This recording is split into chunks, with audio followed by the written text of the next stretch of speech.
بسم الله الرحمن الرحيم.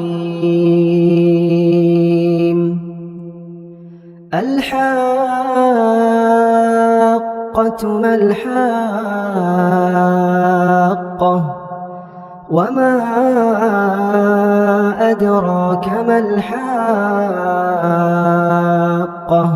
كذبت ثمود وعاد بالقارعة، فأما ثمود فأهلكوا بالطاغية، وأما عاد فأهلكوا بريح صرصر عاتية سخرها عليهم 7 ليال و8 أيام حسوما، فترى القوم فيها صرعى كأنهم أعجاز نخل خاوية، فهل ترى لهم من باقية.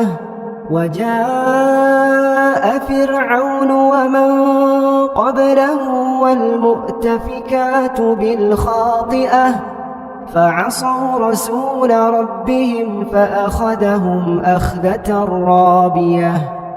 إنا لما طغى الماء حملناكم في الجارية لنجعلها لكم تذكرة وتعيها أذن واعية.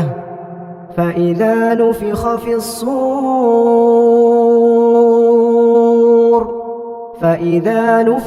الصور نفخة واحدة، وحملت الأرض والجبال فدكتا دكة واحدة، فيومئذ وقعت الواقعة، وانشقت السماء فهي يومئذ واهية، والملك على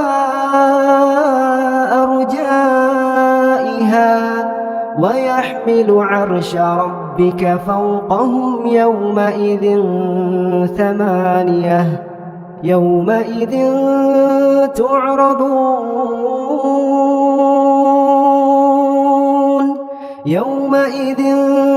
تعرضون لا تخفى منكم خافية. فأما من أوتي كتابه بيمينه فيقول هاؤم اقرءوا كتابيه، إني ظننت أني ملاق حسابيه. فهو في عيشة راضية في جنة عالية قطوفها دانية. كلوا واشربوا هنيئا بما أسلفتم في الأيام الخالية. وأما من أوتي كتابه بشماله فيقول يا ليتني لم أوت كتابيه، ولم أدر ما حسابيه. يا ليتها كانت القاضية، ما أغنى عني ماليه، هلك عني سلطانيه. خذوه فغلوه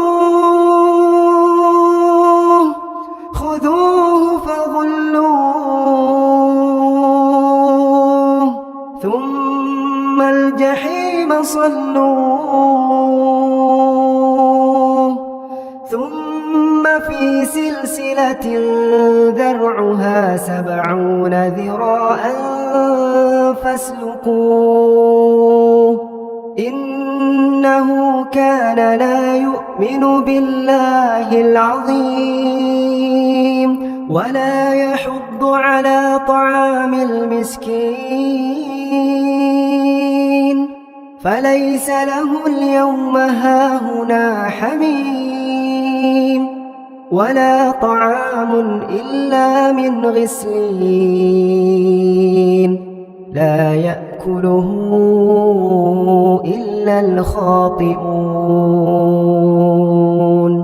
فلا أقسم بما تبصرون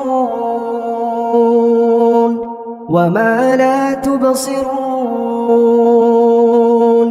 إنه لقول رسول كريم وما هو بقول شاعر قليلا ما تؤمنون ولا بقول كاهن قليلا ما تذكرون تنزيل من رب العالمين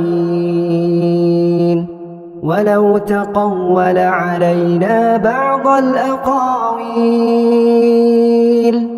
لأخذنا منه باليمين